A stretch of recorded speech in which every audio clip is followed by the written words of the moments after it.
Llevamos tiempo hablando sobre la necesaria y urgente restauración del retablo mayor de San Blas. Hasta que llegue ese momento y el que tiene que hacer algo lo haga, vamos a empezar a conocer historias y realidades de Villarrobledo. El teatro aficionado o amateur es una actividad cultural y comunitaria donde personas sin formación actoral profesional se reúnen para crear teatro en su tiempo libre. Se basa en la pasión y la creatividad, funcionando como un pilar democratizador de la cultura, especialmente fuera de grandes capitales, con un valor alto para la sociedad. Los participantes no viven de la actuación, lo que significa que el fin principal no es económico, aunque a menudo alcanzan una calidad notable. Genera un entorno para el desarrollo de habilidades en actuación, dirección, escenografía e iluminación, fundamental en la oferta cultural de muchos pueblos pequeños y periferias, a menudo con su propio circuito de muestras y concursos. Contrario a la creencia popular, muchas compañías amateur están bien organizadas e incluso dirigidas por profesionales. El teatro aficionado también funciona como un espacio de iniciación para jóvenes interesados en el arte dramático y como un vehículo de expresión social. Hoy hablamos con Ana María Collado Gento. Buenas tardes, Ana María. Buenas tardes. Ana María Collado Gento es muy conocida en Villarrobledo, pero hoy vamos a conocer varias facetas suyas como creadora literaria. Me gustaría saber, Ana, cómo te involucraste en el mundo del teatro y qué te motivó a subirte a un escenario.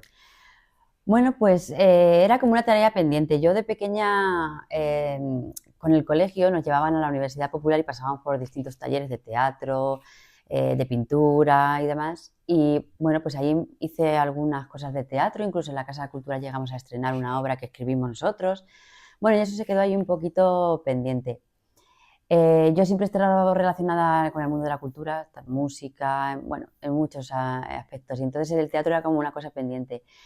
Y hace unos años, pues yo estaba estudiando inglés y una compañera de inglés me dijo, ¿por qué no te apuntas a teatro? Yo había pasado una época muy mala de mi vida. Dice, te va a venir bien, que te vas a reír y te vas a soltar a la hora de hablar en público. Digo, la verdad es que me apetece mucho, pero siempre estamos tan cargados de cosas.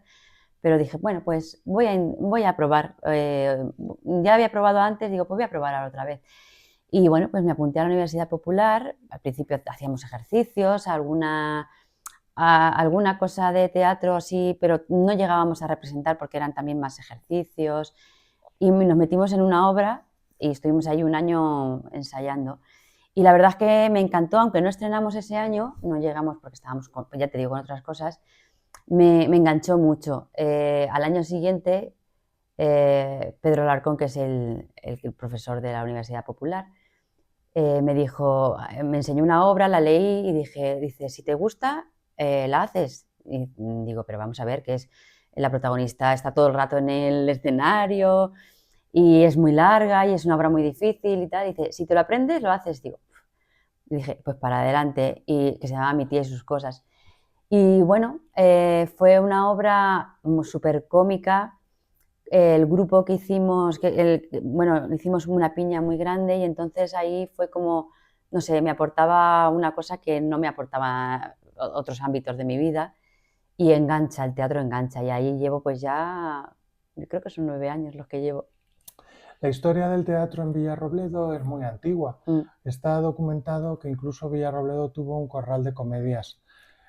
A lo largo de la historia reciente hemos conocido varios grupos de teatro y el trabajo de muchas personas que han estado detrás de ellos. Uno de ellos era Segundo Belmonte. Sí. Me gustaría saber si en tu práctica en el teatro estás dentro de algún grupo o vas por libre. A ver, estoy en la Universidad Popular y también estamos en el grupo Tía Teatro. A ver, aquí ha habido muchos grupos, yo tengo que tirar de memoria porque algunos no los recuerdo, sobre todo la Troya aquí no recuerda con Segundo. De hecho, el año pasado iba a participar en un proyecto importante para celebrar el aniversario de la Troya, pero bueno, al final no se pudo llevar a cabo. Y yo estoy con la Tía Teatro, que ya lleva, yo no sé los años, pero lleva muchos. Ha ido a lo largo de los años cambiando de miembros. Y ahora mismo estamos con la Tía Teatro. También está Calicanto en Villarrobledo, que lo dirige Manolo Valero. La verdad es que la afición en Villarrobledo al teatro viene de mucho tiempo atrás. Eh, Cosas que yo incluso no recordaría, pero había mucha gente implicada en los vestuarios, vestuarios que todavía se conservan. Pero sí que he visto muchísimo teatro, sobre todo en el Gran Teatro, porque bueno, yo he heredado la afición cultural de mis padres. Mi padre ha sido aficionado sobre todo a la música, pero nos ha inculcado el teatro, nos ha inculcado, bueno, la lectura, por supuesto, el cine. Entonces, hemos visto mucho teatro en Villarrobledo, en los jardinillos también se ha hecho mucho teatro, mucha zarzuela, y grupos de Villarrobledo que han hecho cosas bastante importantes en Villarrobledo de teatro. El Grupo La Troya es el más conocido, ha hecho muchísimas representaciones, muchísimas obras, y bueno, yo ahora pertenezco a la TIA Teatro, y la verdad es que me gusta mucho, es que el teatro engancha.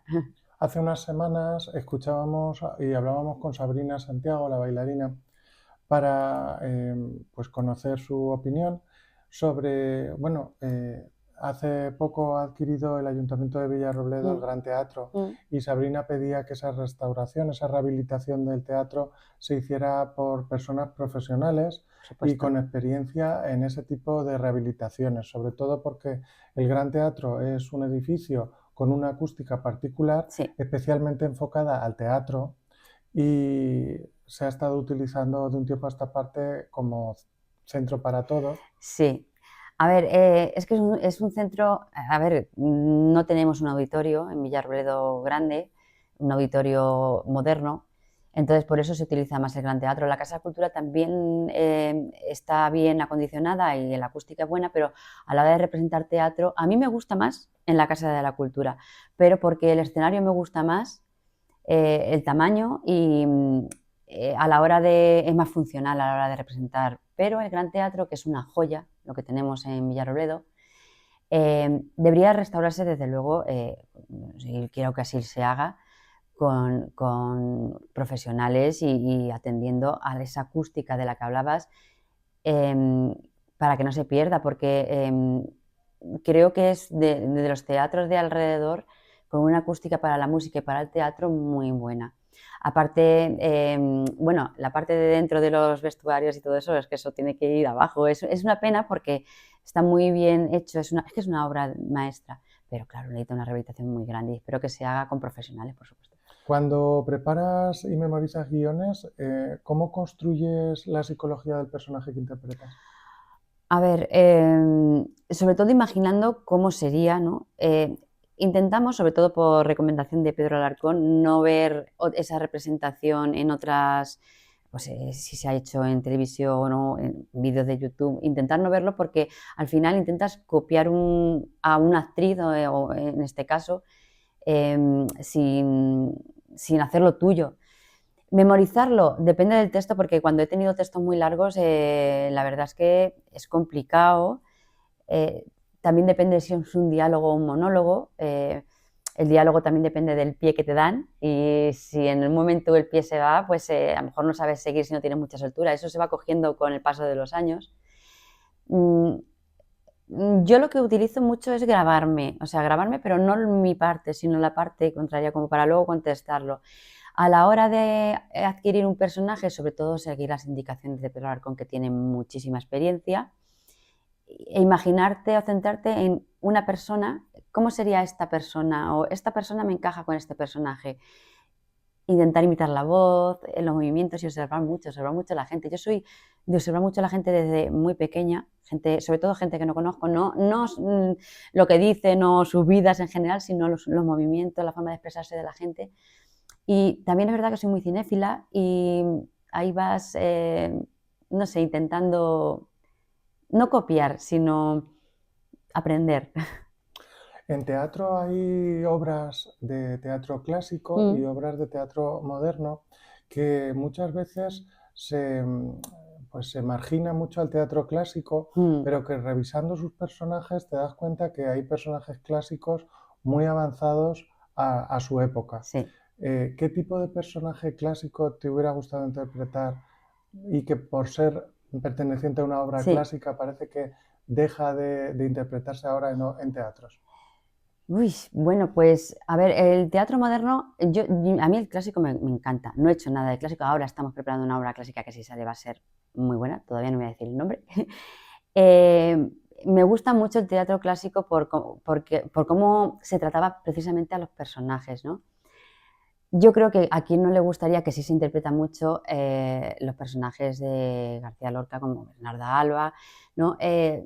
Son personajes lo que pasa es que hay que tener un carácter para interpretarlo, pero sí que me gustaría esa obra, y el Tenorio siempre me ha gustado. Yo creo que sería una buena Doña Inés.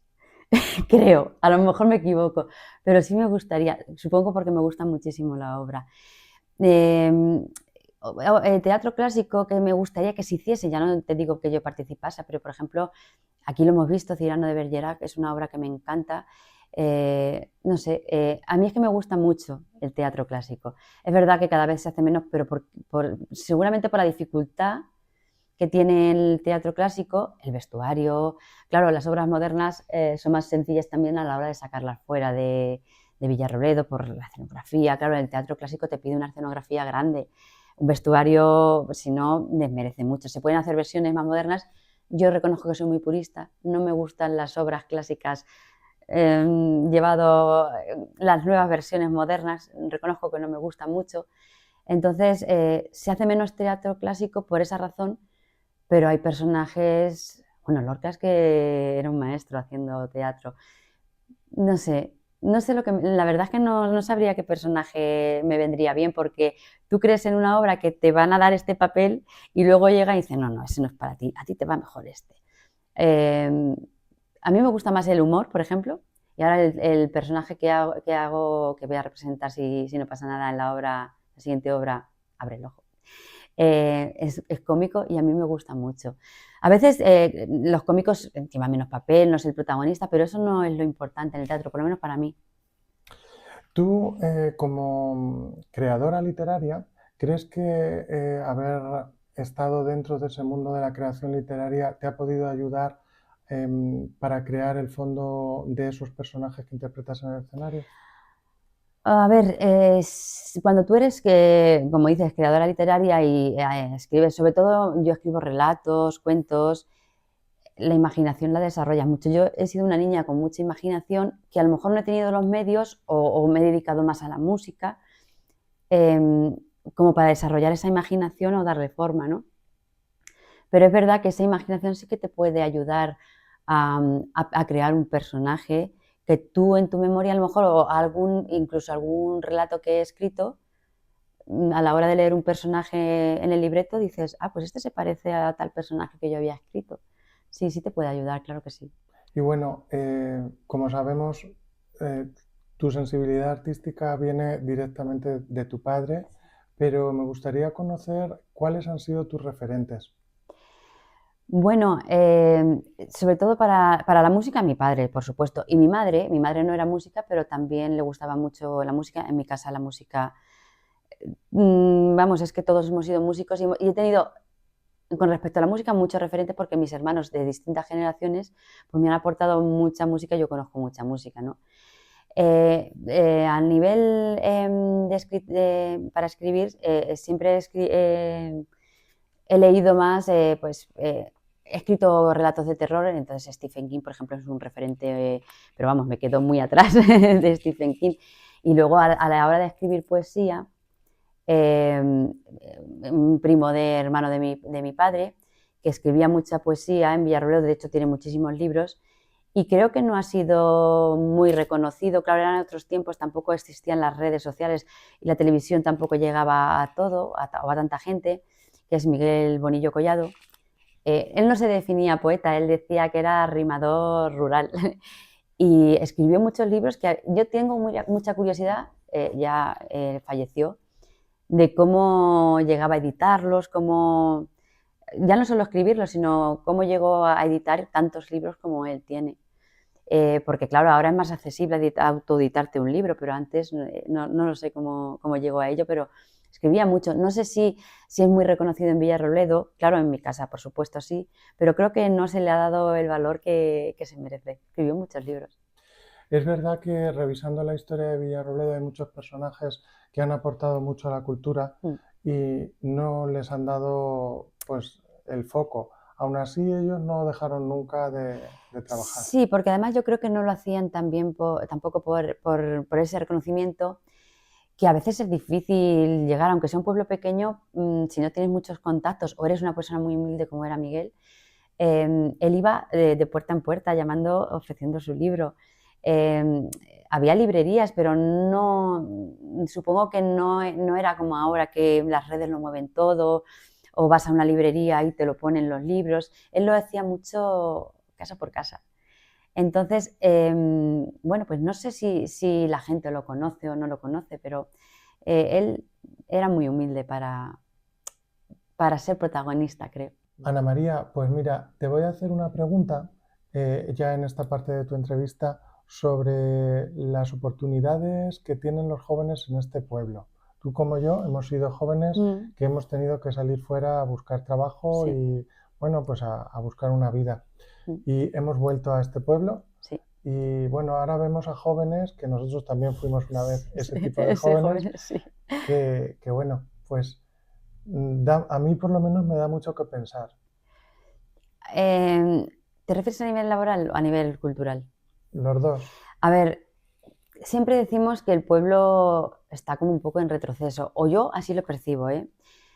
Quizás es una percepción equivocada. Retroceso me refiero a nivel, sobre todo para la juventud. Es verdad que las redes sociales llegan mucho y hacen llegar mucho a la gente, pero a la vez hacen que no llegue nada. Quiero decir, están en continuo movimiento y parece que no nos interesa nada, todo tiene que ser muy inmediato. La gente joven a la hora de crear, no sé si tiene las herramientas suficientes, porque antes en los colegios, por lo menos en el mío y en el instituto, pues hacías una redacción o te escribe un relato sobre esto, tal. A la hora de la escritura, por ejemplo. A la hora de dibujar, te dejaban un poco. Ahora creo que no es así, pero a lo mejor me equivoco, ¿no? Van todo tan cuadrado lo que tienen que estudiar, los exámenes que tienen que hacer. Antes, por el boca a boca, te juntabas con gente que era afín a ti para intercambiar relatos, cómics. Yo he llegado a dibujar, era malísima dibujando, pero dibujaba algún cómic y claro, lo dibujabas pequeñito y tal, y lo cambiabas con gente que sabía que le gustaban los cómics. Es verdad que aquí el Centro de Juventud trabaja mucho por los jóvenes, sobre todo a nivel cultural, las bibliotecas, para que sean emprendedores, escriban, pero no sé si hoy en día tienen esas oportunidades de ser creativos conforme está montada la sociedad, de mucha, ya te digo, mucha red social inmediata, mucho influencer de otras categorías, porque deporte siempre ha habido, fútbol siempre ha gustado, siempre ha habido referentes futbolistas, nos guste más o menos, la gente hace mucho deporte, pero a nivel cultural no sé si no se hace cosas para la juventud o la juventud no está interesada en las cosas que se hacen. Nivel teatro, nivel baile, es verdad que hay muchas academias de baile en las que sí hay gente joven, a la que va, pero luego tienen que irse fuera para seguir unos estudios. A seguir el ocio en Villarrobledo, yo no lo recuerdo como cuando yo era pequeña, no sé si estoy equivocada, pero ya no me refiero a nivel bares, porque bueno, eso no es esencial, pero a nivel de espacios en los que juntarte, hablar de, pues eso, de tus inquietudes culturales, de tus relatos, de tus cartas que se escribían antes a mano y se mandaban a los amigos o el chico o la chica que te gustaba, ¿no? Eso creo que ya no se hace. O sea, ni se hacen manualidades como antes hacíamos. Te gustara más o menos, yo era malísima, pero algo intentabas hacer, ¿no? No sé si tienen esas oportunidades, si les interesa realmente. Hay muchas cosas en Villarrobledo, aunque parezca que no, están las escuelas de música, el aula de música moderna, juventud, ya te digo que mueve muchas cosas, las bibliotecas la verdad es que no es como antes. Antes te reunías en la biblioteca y los libros formaban parte de nosotros, no sé si ahora es así. Mis sobrinos, no todos, pero sí han leído mucho y han heredado también mucho la música, pero claro, han heredado de mi casa, de mi padre, de mis hermanos, ese nivel cultural cinéfilo, somos muchos, Claro, ahora no hay cine en Villarrobledo. ¿Que irían? Pues a lo mejor no, porque yo las últimas veces que he ido al cine no iba gente joven. Ni siquiera creo que ya van ni a Tomelloso ni a Albacete al cine. Las plataformas, todo eso están acabando con ello. Todo muy inmediato, todo muy, muy en casa. A mí, claro, antes yo creo que nos juntábamos más en la calle, porque ahora se juntan en locales y tal, pero antes era en la calle. Y creo que hablábamos mucho. Y bueno, yo he ido al cine muchísimo con mis amigos desde muy jovencilla, en la época de estudiante, antes, después, o sea, y luego al final lo comentas, tal. Quiero decir que la parte creativa a la juventud no sé si le está llegando. Pues en medio de todo este retroceso, Ana, me encuentro en este pueblo recaudando fondos para restaurar el retablo mayor de la parroquia de San Blas.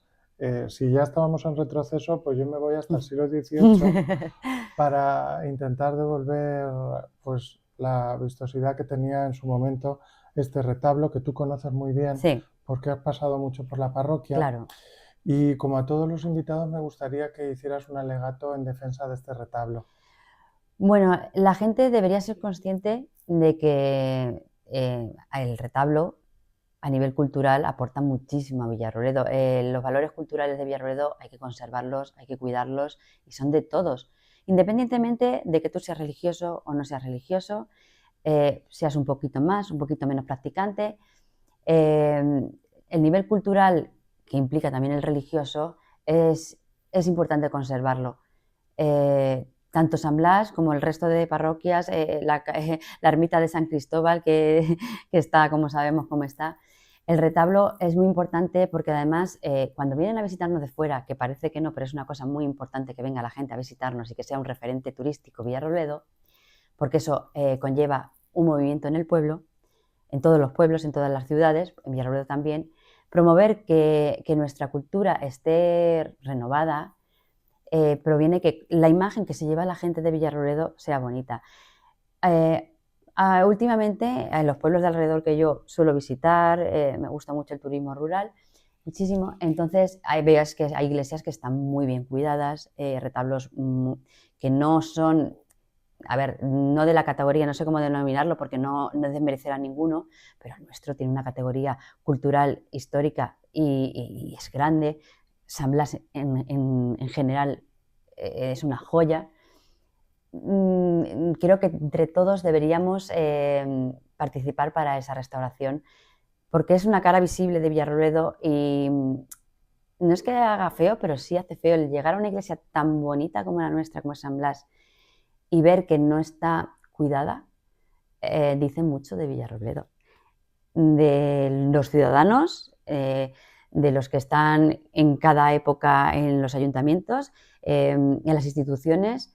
Conservar lo nuestro dice mucho de lo que valoramos Villarrobledo. Y si nosotros no valoramos Villarrobledo, la gente de fuera no lo va a valorar. Entrar a tu iglesia principal en una plaza tan bonita que como tenemos en Villarrobledo y ver que podría estar muchísimo mejor, pues hace que dé un poquito de pena, ¿no? A mí, claro, San Blas es mi parroquia y aunque no lo sea, San Blas es un referente para Villarrobledo. Deberíamos todos arrimar un poco el hombro a instituciones, ciudadanos y ver que es algo nuestro y que tenemos que cuidar nosotros entre todos. Muchas gracias, Ana. Me gustaría añadirte simplemente una puntualización que considero importante y como la has mencionado, me gustaría que esto de restaurar el retablo mayor de San Blas y lo necesitado que está de restaurarse no se tomara por parte de algunos políticos y irresponsables. No me refiero irresponsables, sino y espacios responsables. Sí. Que no se tomara como un tono de reproche de que no se ha hecho antes, sino que es un trabajo que hay que hacer. Hay que hacerlo. Independientemente que nadie lo haya hecho antes, ahora es el momento de hacerlo Efectivamente. y mirar al futuro, en base a que consigamos despertar y concienciar a la población de que si no es por nosotros, no se va a hacer. No se puede delegar todo en las instituciones y en el otro. Y que haga, ese que está dedicando que lo haga. No, aquí somos todos los que tenemos que mantener vivo Villarrobledo.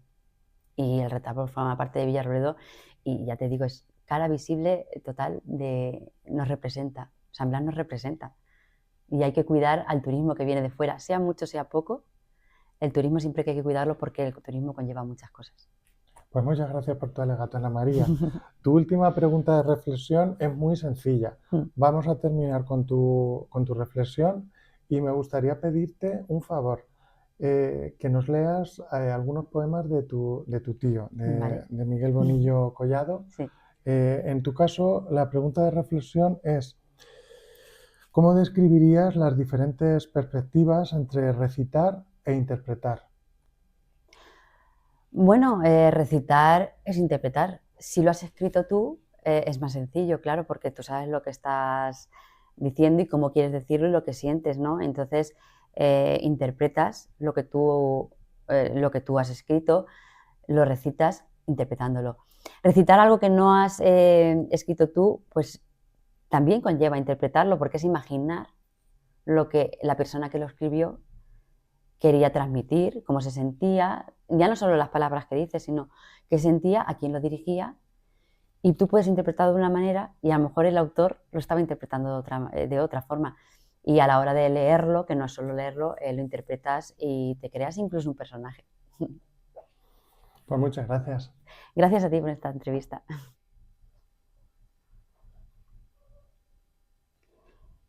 Mi ilusión fue escribir contando cosas, casi siempre por medio del soneto, pero mostrando adrede un gran respeto por los que escriben normalmente en prosa. La palabra es grosera o hermosa, según se manifiesta el intelecto. No hay más norma a seguir ni más secreto, y es igual en el verso y en la prosa. Cuando el hombre le canta la hermosura, está alabando a Dios en su porfía, y por eso, en su insólita aventura, se siente satisfecho cada día, y a despecho de metro y estructura, su forma de escribir será poesía.